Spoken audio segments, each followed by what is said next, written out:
మీ మోకాల నొప్పులకు ఎటువంటి సర్జరీ లేకుండా ఎపియాన్ పెయిన్ క్లినిక్ అందిస్తున్న అత్యాధునిక చికిత్స.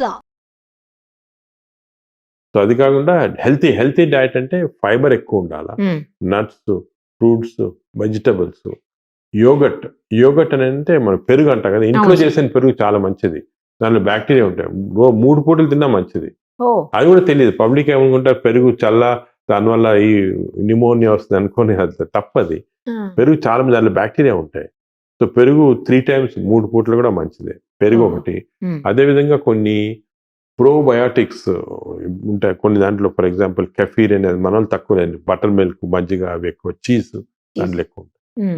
ప్రీబయాటిక్స్ అంటే కొన్ని ఫుడ్స్ వల్ల బ్యాక్టీరియా తయారవుతాయి, అది ఇవన్నీ యాపిల్, ఆరెంజ్, దాని తర్వాత మన ఆనియన్స్, గార్లిక్స్ తింటే బ్యాక్టీరియా, మంచి బ్యాక్టీరియా ఎక్కువ అవుతాయి అన్నమాట, హెల్త్కి మంచిది. అలాగా ప్రీబయాటిక్ ఇవి డయట్ మ్యానిపులేషన్ వల్ల.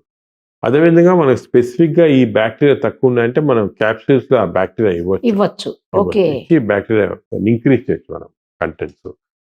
అదేవిధంగా వీళ్ళు కొన్ని మెడిసిన్స్ తీసుకుంటారు, యాంటీబయాటిక్స్ కాకుండా వేరే మెడిసిన్స్ కూడా, అసిడిటీ తగ్గించడానికి మెడిసిన్స్ తీసుకుంటాం, దానివల్ల బ్యాక్టీరియా చేంజ్ అయిపోతుంది, చెడ్డ బ్యాక్టీరియా వస్తుంది, అవి ఆపటము. కొంతమంది సంవత్సరాలుగా తీసుకుంటుంటారు అనమాట, ఏం లేకుండా అసిడిటీ అని.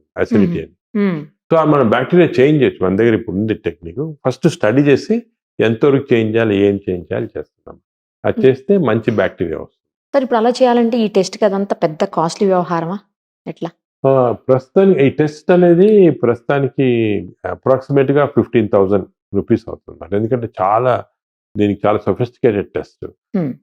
బట్ కంపారిటివ్లీ మన కంట్రీలో తక్కువ. ఈ సేమ్ టెస్ట్ అమెరికాలో 1 lakh రూపీస్ అవుతుంది, మన దాంట్లో తక్కువ. ఇప్పుడు దానికి అమెరికా నుంచి కూడా ఇక్కడికే సోర్స్ చేస్తున్నారు, ఇక్కడే చేయండి మీకు చీప్గా అయిపోతుంది కదా. ఏ ఏజ్ నుంచి ఏ ఏజ్ వరకు చేయొచ్చు సార్? ఎప్పుడన్నా చేయొచ్చు, కానీ జనరల్ గా మేము అడల్ట్స్ కి, ఎందుకంటే చిల్డ్రన్ లో డైనమిక్ గా చేంజ్ అవుతుంటాయి. సో దానికి యూజువల్ గా అరౌండ్ 15 years దాకా చేంజ్ అవుతుంటాయి. 15 years స్టెబిలైజ్ అవుతుంది. సో 15 years తర్వాత వేరే అడ్వైజింగ్